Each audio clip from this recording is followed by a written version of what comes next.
Η μάχη στις Θερμοπύλες έγινε το καλοκαίρι του 480 π.Χ. Οι Πέρσες με αρχηγό τον Ξέρξη ετοίμασαν μια δεύτερη εκστρατεία εναντίον των Ελλήνων. Οι Έλληνες αποφάσισαν να κλείσουν το στενό πέρασμα των Θερμοπυλών, όπου οι Πέρσες δεν θα μπορούσαν να χρησιμοποιήσουν την αριθμητική υπεροχή τους. Το πράσινο χρώμα στο χάρτη δείχνει την περιοχή που εκείνη την εποχή ήταν θάλασσα. Οι μαύρες τελίτσες περικλείουν την περιοχή όπου εξελίχθηκαν όλα τα γεγονότα της μάχης. Δείχνουν επίσης το κρυφό μονοπάτι από όπου πέρασαν οι Πέρσες.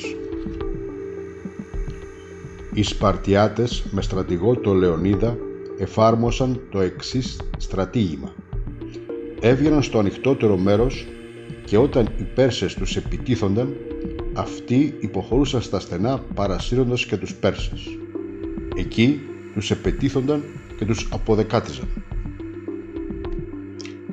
Όταν έμαθαν οι Σπαρτιάτες την προδοσία του εφιάλτη και ότι οι Πέρσες περνούσαν από το κρυφό μονοπάτι για να τους κυκλώσουν, έκαναν επίθεση για να βγουν από τα στενά.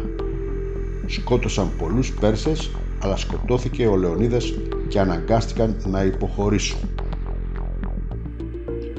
Αφού δεν μπόρεσαν οι Σπαρτιάτες να βγουν από τα στενά, υποχώρησαν στον Κολωνό με τον νεκρό Λεωνίδα όπου κυκλώθηκαν και αφού πολέμησαν γενναία έπεσαν μέχρι τον τελευταίο.